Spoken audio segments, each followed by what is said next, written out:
Hi, I'm Ryan Malone with McElroy Manufacturing. Today I'm going to show you how to operate the Spider 125.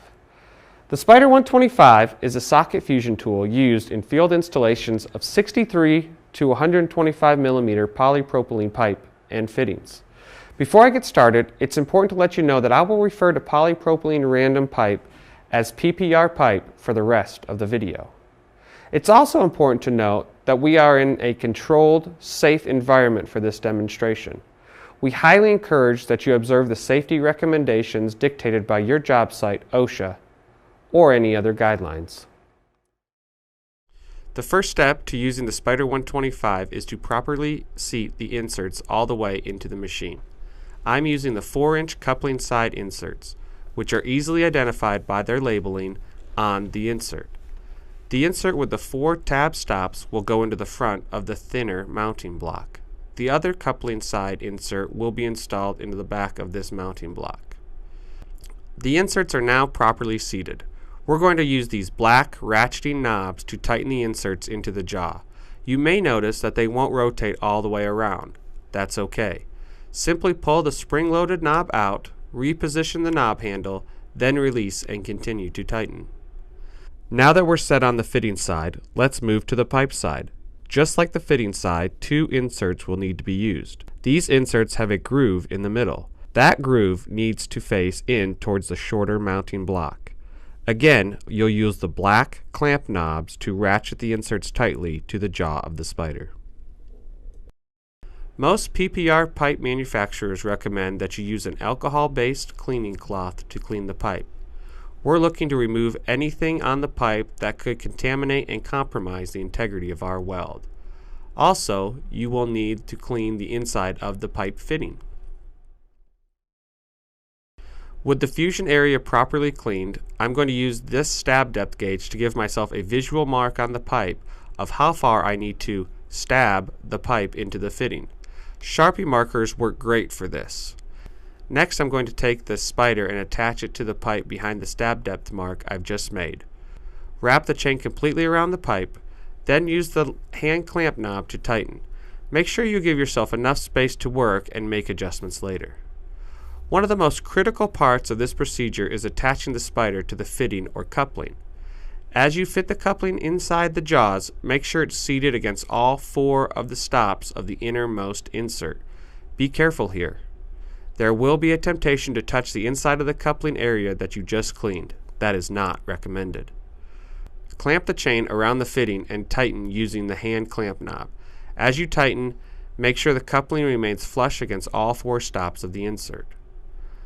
Now that you have both the pipe and fitting in the Spider and the stab depth marked on the pipe, it's time to engage the Spider's built-in stab depth gauge. The Spider's gauge is laser etched for proper pipe and fitting sizes. Since we're socket fusing 4-inch or 125 millimeter pipe, we will move the stab depth gauge out to the 125 millimeter mark. After setting the internal stab depth, we will crank the handle to bring the fitting to the pipe until the stab depth gauge touches the metal plate on the fitting side mounting block. You'll notice I'm not positioned correctly on the pipe. That's okay. We'll loosen the clamp knobs on the pipe side and bring the pipe side insert over to the visual mark on the pipe and the depth shown by the internal stab depth gauge.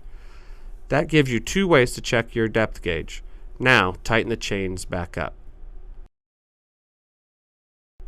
Next, we're going to disengage the internal stab depth gauge. Position your finger on the button and push, rolling down so that when the stab depth gauge retracts, it doesn't injure your finger. The gauge will retract quickly as it is spring-loaded. Now I'm going to bring the pipe and fitting together again. I can see that I'm a little low on the pipe side. That's okay because the Spider has a built-in feature to even that out. First, we loosen the chain with the large clamp knob.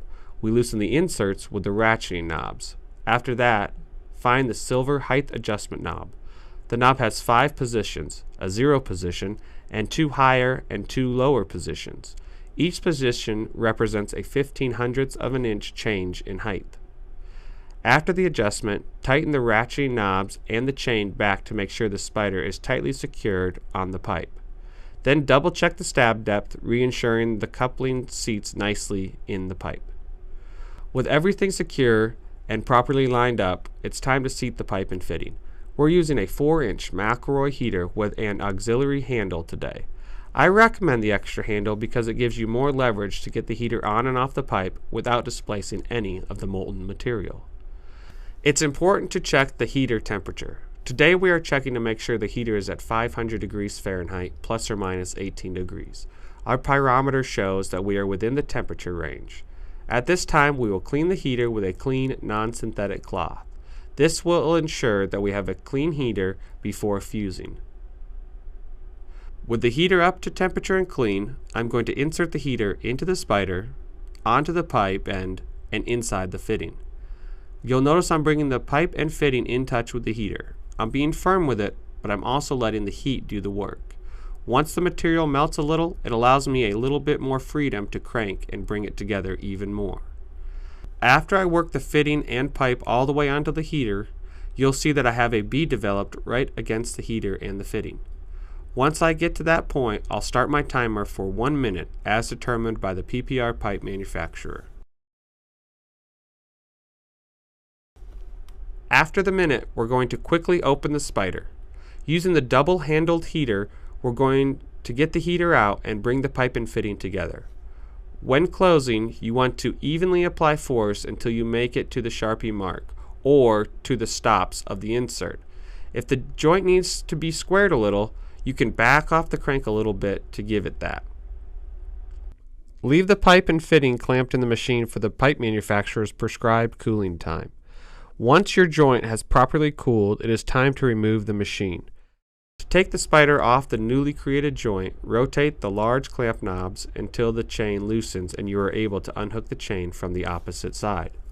After the Spider 125 is out of the way, you can inspect the socket fusion joint to see if the fusion has been properly performed.